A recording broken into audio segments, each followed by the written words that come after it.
Okay. The scratcher. Do not tolerate any odd job for any amount of time. Most good jobs require 4 to 6, if even 8 years of college. These are the only jobs that you should strive for. A career is the only way to go, or maybe I'm writing this because I've been trapped in odd jobs my whole life. Anywhere else is a miserable depression of life. Jesus was a carpenter, which was a good profession to be in 2,000 years ago in Israel. The Son of God chose to be a lower middle class worker in between the poverty stricken outcasts and the rich religious Pharisees. I would like to think if Jesus himself became a physician, then his life wouldn't have been so hard and so bad. But what the Bible says is that he gave up his authority and took a back-breaking menial woodsman job. I mean, most humans are in miserable, sorrowful jobs that only act as functions as to not become homeless. 48% of Americans over the age of 16 work in retail. But you got to think to yourself, which one of these people were kids in kindergarten dreaming of one day working in retail? Folding and selling and sewing clothes. Most people do these jobs because that's what their parents did. Why was Peter a fisherman? Probably because his father was. It's biology and it's generational. My whole life while living with my parents, I heard my dad say on thousands of occasions that one day he was going to win the lottery and become a millionaire. Okay. He'd been playing the lotto for 35 years and never won. He never won, not once, but still brings it up a lot and still has the dream inside of one day winning. One day, Sean, one day. I worked with 2 guys at the surgery center who were the same. They'd both buy a scratcher almost every day. And they'd win $10 here, $20 here and there, but what's the point of that? Isn't the point to force all red lights to turn green in your life when hitting it big? We all want to escape the horrors of capitalism, to stop being that working spoke in the great machine, to be used up today and then thrown away tomorrow. But let's say Peter bought a scratcher at the market, went to his boat, and before getting on board, he met Christ. Another hard morning, lacking the fish. Peter's new friend suggests as he points to cast his net over there. So Peter takes the scratcher and gets on the boat and then sails out to the spot where Christ points at. So he drops the net and something miraculous happens. He runs a knife against the scratcher and he wins big. So big that he'll never have to work a day in his life ever again. Though Jesus fills the net with fish supernaturally, Peter doesn't see what happens. He puts the boat up to the dock with his future in his hand. Christ says, I know that you know how to lay down your net to catch fish, but I'll teach you how to catch men. Peter is ecstatic that all of his life's problems are now solved because he won big. Excuse me. Thanks, but no thanks. I got to cash this thing in, Peter yells to Jesus in excitement.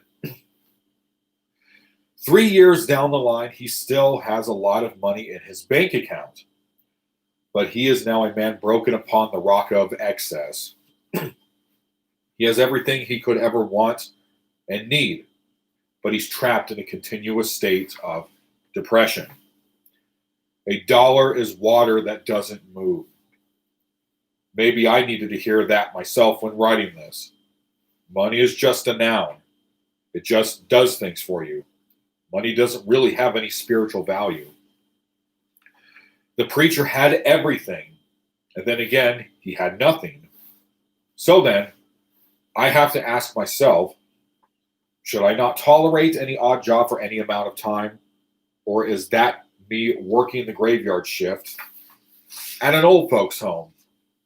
That it's just not for people like me with my biology and my personality traits. Are careers the only thing one should strive for? You can, but this isn't necessary. Your calling would be more like it. Let's say that you did hit big and win all the money in the world, but had no adventure due to your calling. I think when you're in a bout of depression or what we like to call the valley period, you're more likely to hear the voice of God in the moment of your desperation. There was a lot to be said about the Son of God taking a middle-class job as a carpenter, because if you really sit and think about it, making the most amount of money possible with your 8-year college career isn't the point of life. But also, someone like my dad, for example, having that false hope stored in the brain to hit it big one day, that's also not the point. Both of these are false hopes, and both ultimately are idols. I mean, even with someone living in a third world country, hoping to get out of their and their family's sad situation can also be an idol of thought. That got the chance to, they have the chance to dream big, can't they? The Enlightenment thinker, Steven Pinker, wrote a book using statistics that read, most humans by 2030 will have been lifted out of atomic poverty. That is a really great and wonderful thing, but though this is a great and wonderful thing, would you be able to say that this equates to a $1 million scratcher in a morbid sense? What if Steven Pinker offered a better financial hope to Peter, and Peter himself became an Enlightenment thinker, but then as he walks with that philosophy, he shakes off his friend Christ and his teachings and then misses his destiny? Just to be clear, I believe that everything is predestined and predetermined. But let's just say, for the sake of this short story, that Peter missed his identity. In real life, Peter is driving on the road, and he stops at a red light, and Christ is standing in the middle of the sidewalk in front of Peter's car. So, if you think about it, due to being a fisherman and being in the lower middle class bracket with his job, he had learned humility. Peter had this deep inside of his soul. Jesus then says again, I'll teach you to be fishers of men. What happens is back at the scene off of the boat without the scratcher, Peter then falls to his knees in veneration and in realization and says, I know who you are, Jesus. Peter quits his job as a fisherman and follows his new best friend, which starts his adventure in his calling. When things get put into perspective and you put Christ in that number one spot in your life, which is what I'm doing as I'm writing this,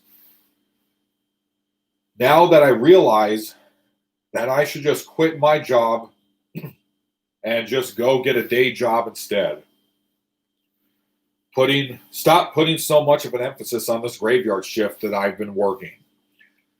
An idol could also be your expectations of a better future. Change things around if need be and turn the machine off with the key when you see Christ in the middle of your street. Get out of your car and go learn to be a fisher of men. Now that's the point. Once you take a step back, stop realizing it's all red lights for no reason or yellow lights that you got to quickly drive through. Breathe for a moment and then pray. Once you do these things, then everything will fall into perspective. Tell Jesus you drive and mean it. Take a break for today and do what I do. After the first things, put on an episode of Joe Rogan. In this interview, Matthew McConaughey is talking about how it's all green lights.